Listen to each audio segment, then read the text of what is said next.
గీతారాధనలో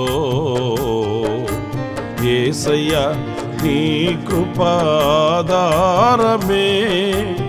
నా వేదనలలో జనించెనే నీ కృపాదరణ నా వేదనలలో జనించెనే నీ కృపాదరణ నా గీతారాధనలో యేసయ్యా నీ కృపాధారమే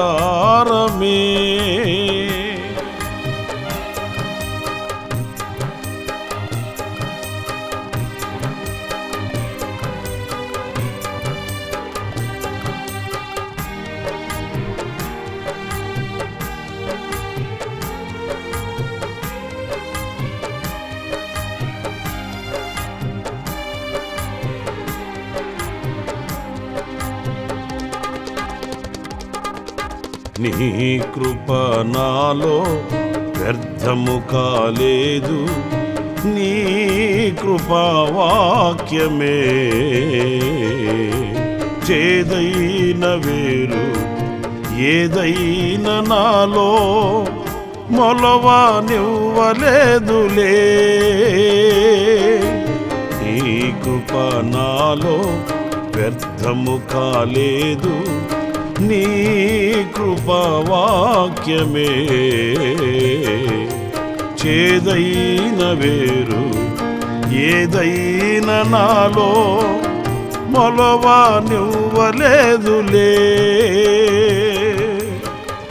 నీ కృప నాలో అత్యున్నతమై నీతో నన్ను అంటుకట్టెనే నీ కృప నాలో అత్యున్నతమై నీతో నన్ను అంటుకట్టెనే నా గీతారాధనలో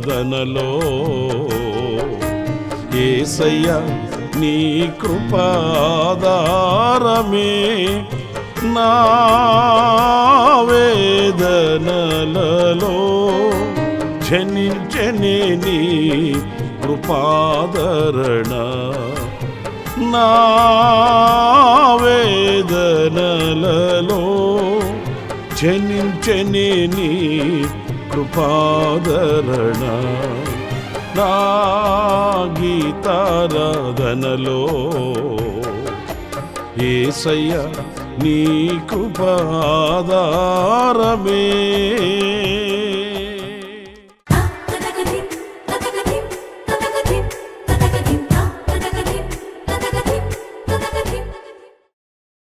ప్రైజ్ ది లార్డ్. ప్రభువైన యేసుక్రీస్తు ప్రశస్త నామములో మీ అందరికీ మా హోసనా మినిస్ట్రీస్ తరపున హృదయపూర్వకమైన వందనాలు తెలియపరుస్తున్నాను. ప్రభు మిమ్మల్ని ఆశీర్వదించి దీవించునుగాక. ఈ దినమంతా విశేషమైన కృప నా దేవుడు సమృద్ధిగా మీకు అనుగ్రహించునుగాక. ప్రియులారా, ఈ పూట పరిశుద్ధ గ్రంథంలో నుంచి ఒక చక్కటి వాక్యాన్ని మనం చదువుదాం. 17వ కీర్తన 15వ చరణాన్ని నేను చదువుతున్నాను, జాగ్రత్తగా ఆలకించండి. నేనైతే నీతి గలవాడనై నీ ముఖదర్శనము చేసేదను, నేను మేల్కొనినప్పుడు నీ స్వరూప దర్శనముతో నా ఆశను తీర్చుకొందును. ప్రియులారా, చూడండి, ఈ కీర్తనలో మనం చాలా శ్రేష్టమైన విషయాలు నేర్చుకోవచ్చు. ఎందుకంటే నేను నీతి గలవాడనై అనే మాట ఒక భాగం అయితే, నీ ముఖదర్శనము చేసేదను అనే మాట మరొక కోణాన్ని చూపిస్తుంది. అంతేకాదు, నీ స్వరూప దర్శనముతో నా ఆశను తీర్చుకొందును అనే శ్రేష్టమైన ముత్యము లాంటి మూడవ అనుభవం కూడా కనిపిస్తుంది. ఈ పూట ఈ వాక్య భాగంలో ఒక్క మాట నేను మీకు చెప్పదలిచాను. అదేంటంటే, నా ఆశ తీర్చుకొందును. ఈరోజు ఆశ లేని మనిషి భూతలంపై లేడు అని చెప్పడంలో సందేహమేమీ కూడా లేదు. ప్రతి వ్యక్తికి ఎంతో అంతో ఏదో ఒక దానిపై ఆశలు ఉంటాయి. అది చదువుల రంగం కావచ్చు, లేక ఉద్యోగ శైలిలో కావచ్చు, వ్యవసాయ శైలిలో కావచ్చు, కుటుంబ పరంగా కావచ్చు, వ్యక్తిగతంగా కావచ్చు. ఆశలు లేని వ్యక్తి ఎవరు కూడా లేదు. ఎన్నో ఆశలు మనిషిని అలుముకొని ఉన్నాయి. ఆశల వలయాలలో మనిషి ఈ రోజున మనుగడ కొనసాగిస్తున్నాడు. అయితే ఎలాంటి ఆశ కలిగి ఉన్నాము అనేది ఒక ప్రశ్నగా మనం తీసుకుంటే, చూడండి, కొందరికి లోక సంబంధమైన ఆశలు ఉండొచ్చు. సిరి సంపదల పైన, భోగభాగ్యాల పైన, అందచందాల పైన, ఇంకా అధికారాలు, ఆధిపత్యాల పైన ఎన్నో ఆశలు ఉండొచ్చు. ఆ దిశగా వాళ్ళు అడుగులు వేస్తూ ప్రయాసపడవచ్చు. వాటి విషయం నేను చెప్పదలచలేదు. కానీ ఈ భక్తుని హృదయంలో ఉన్న అభిలాషను చూడండి. నీ స్వరూప దర్శనముతో నా ఆశను తీర్చుకుందును. అంటే ఈయనకి ఆయన స్వరూప దర్శనము మీద అంత ఆశ ఉంది.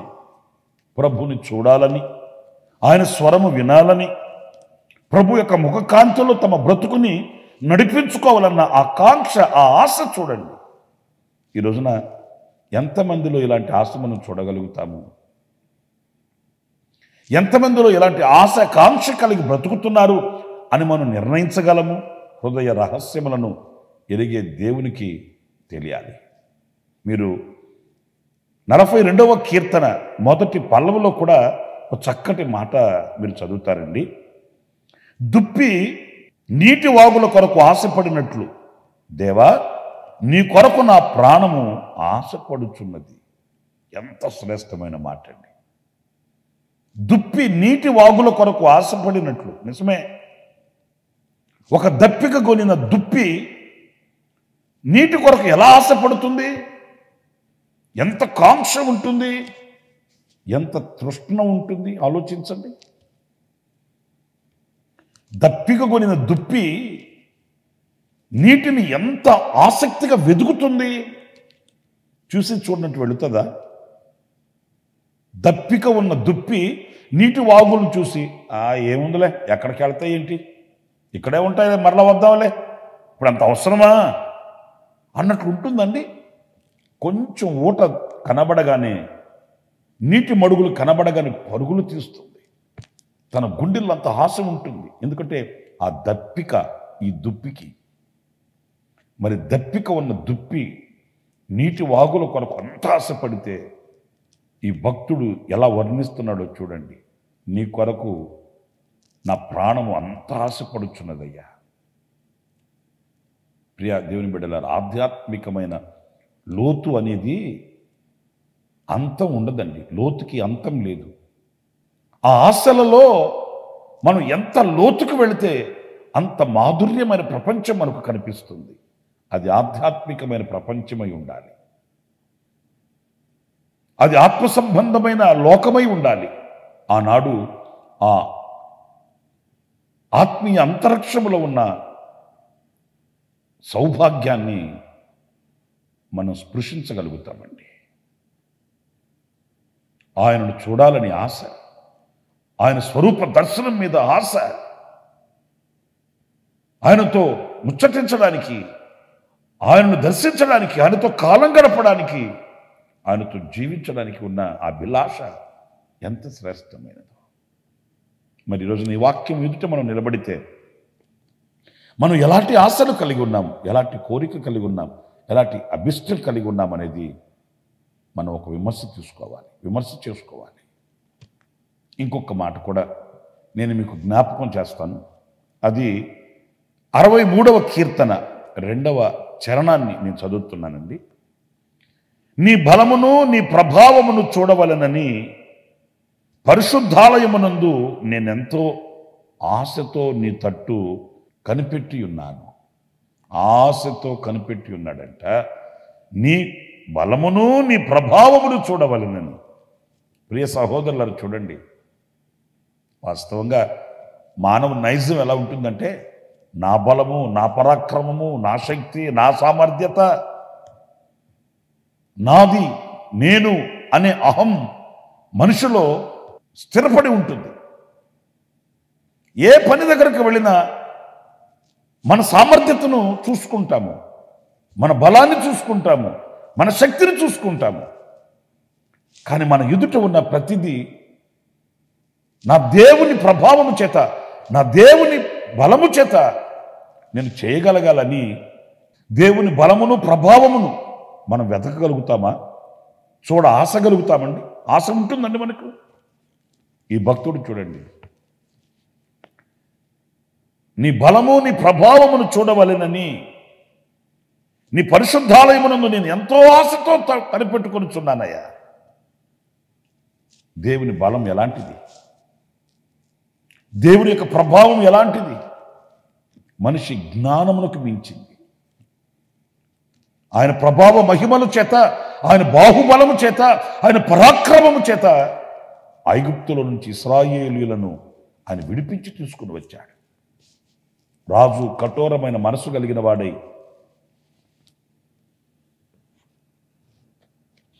ఇశ్రాయేలీయులను ఐగుప్తుల నుంచి సాగనంపడానికి ఏ మాత్రం కూడా ఇష్టపడలేదు.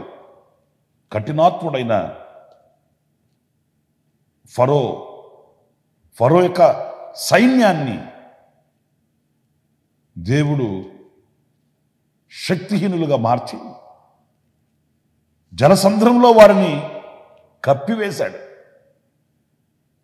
ఆయన పరాక్రమం చేత, ఆయన బలము చేత ఇశ్రాయేలీయులను ఆయన కాలి నడకన రాత్రి అగ్నిస్తంభములోను పగలు మేఘస్తంభములో నిలిచి నడిచి వాళ్ళని ఆవరించి ఆదరించి ఉద్ధరించి కనికరించి కాపాడు ఎత్తుకొని హత్తుకొని వాళ్ళని కోరిన రేవుకు నడిపించిన శక్తి గల దేవుడండి మనం ఆరాధించే ప్రభు ఆయన యేసుక్రీస్తు.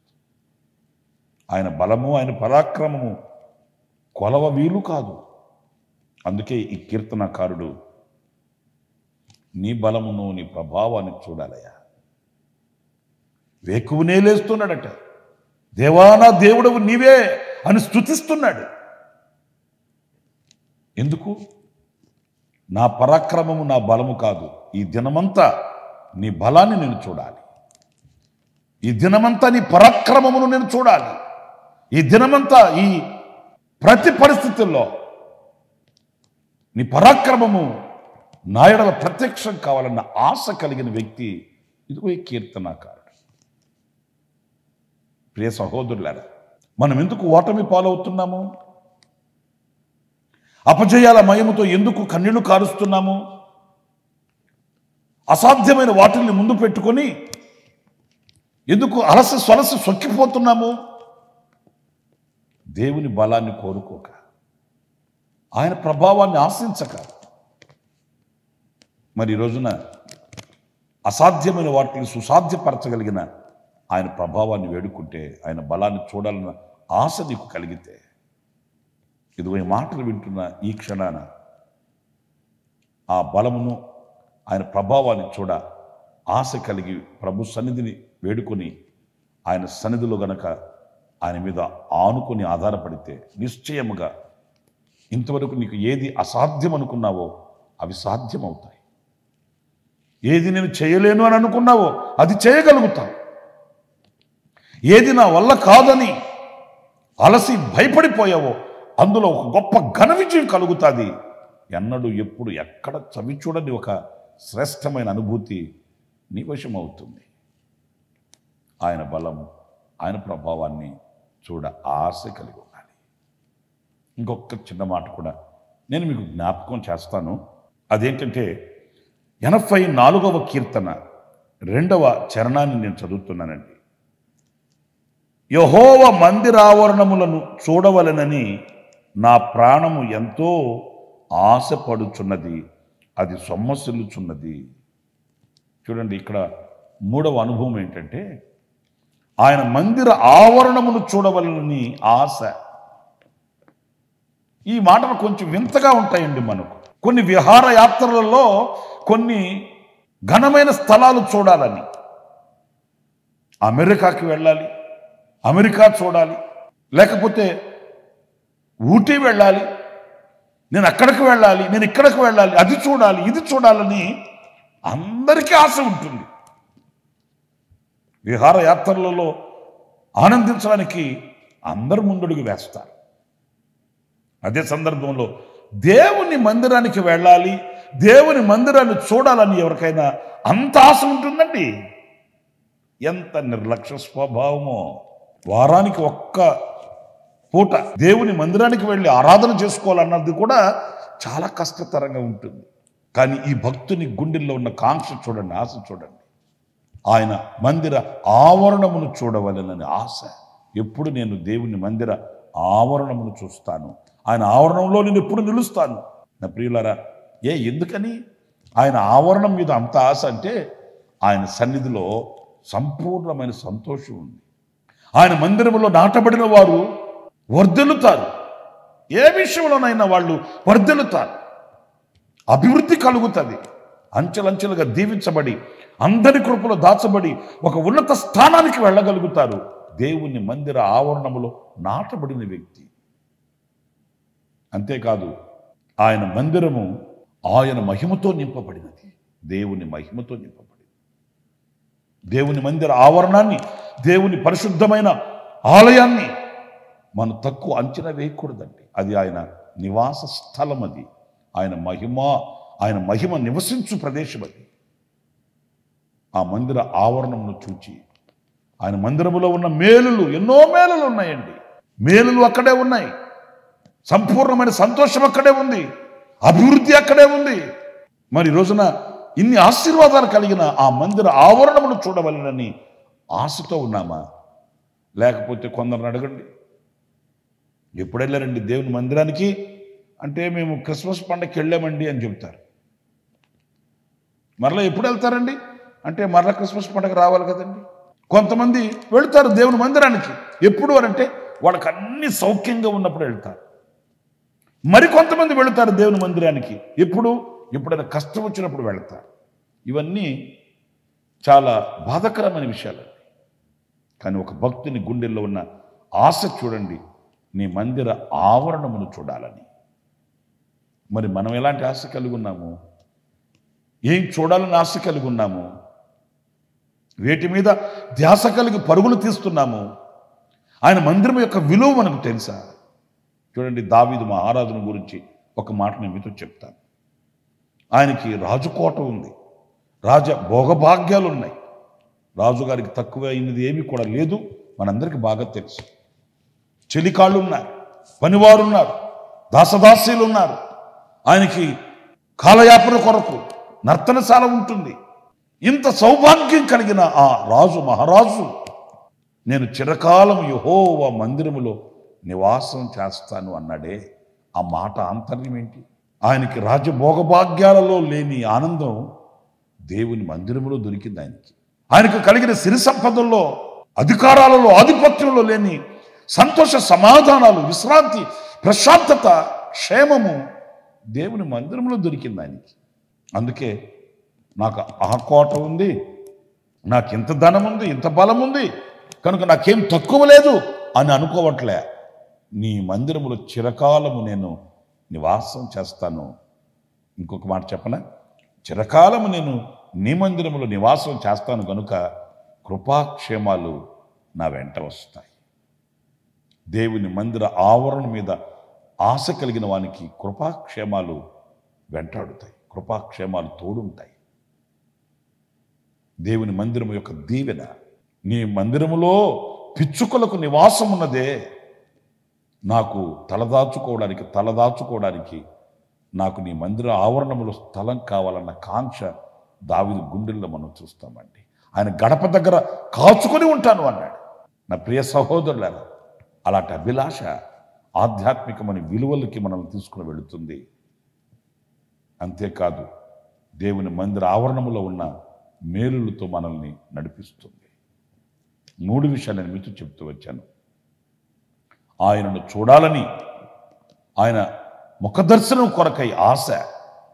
రెండవది, ఆయన బలమును ప్రభావమును చూడాలని ఆశ. మూడవది, ఆయన మందిర ఆవరణమును చూడాలని ఆశ. ఇలాంటి ఆశ కలిగి ఆధ్యాత్మికంగా బలపరచబడదాం, ప్రభువుకు చేరువవుదాం, మేలులు పొందుకుంటూ పత్రికలమై సాక్షులమై నిలుద్దాం. తలలు వంచండి, చిన్న ప్రార్థన చేస్తాం. ఆశ్చర్యకరుడైన తండ్రి, జీవాధిపతి, మీకు వందనాలనైనా. లోకంలో ఎన్నెన్నో ఆశలు కలిగిన వాళ్ళు మా ఎదుట ఉన్నారు. ఎన్నో ఆశల వలయాలలో నడిపించబడుతున్న ప్రజానికాన్ని మా కళ్ళతో మేము చూస్తున్నాం. కానీ మీ పేరు పెట్టబడిన నీ స్వకీయ సంపాద్యంగా మేము ఎలాంటి ఆశ కలిగి ఉండాలని మీ లేఖనాల నుంచి మేము ధ్యానిస్తూ వచ్చాం. మా పితరులు కీర్తనాకారుడు మీ స్వరూప దర్శనము చేత తృప్తి పడాలని ఆశ కలిగిన వాడై ఉన్నాడు. నీ బలమును ప్రభావమును చూడాలని ఆశ కలిగిన వ్యక్తిగా కనిపిస్తున్నాడు. నీ మందిరావరణమును చూడాలన్న కాంక్ష కలిగిన భక్తునిగా మా ఎదుట నిలిచాడు. మాలో కూడా ఇలాంటి ఆధ్యాత్మికమైన విలువలతో కూడిన ఆశలు ఉండడానికి కృప చూపించమని మమ్మల్ని మీ చేతులు సమర్పించుకుంటూ, ఇలాంటి ఆశలు మాకు కలిగించే దీవెనలు మేము అనుక్షణం పొందుకోవడానికి సహాయం చేయమని మమ్మల్ని మీ చేతులు సమర్పించుకుంటూ యేసు ప్రశస్త నామములో ప్రార్థన చేసి వేడుకొనుచున్నాను తండ్రి. ఆమేన్. ఆమేన్. ప్రభువు అయిన యేసు క్రీస్తు నామములో మరొకసారి మీ అందరికీ హోసన్నా మినిస్ట్రీస్ తరపున హృదయపూర్వకమైన వందనాలు. ఈ దినమంతా విశేషమైన కృప నా దేవుడు మీకు అనుగ్రహించునుగాక. ఆమేన్. ప్రతి దినము ఈ అనుదిన కృపాను సందేశాల కొరకు ఇంకా మరిన్ని ఆత్మ సంబంధమైన సందేశాల కొరకు ఈ మా యూట్యూబ్ ఛానల్ ని సబ్స్క్రైబ్ చేసుకోండి. Pastor Ramesh hosanna ministries.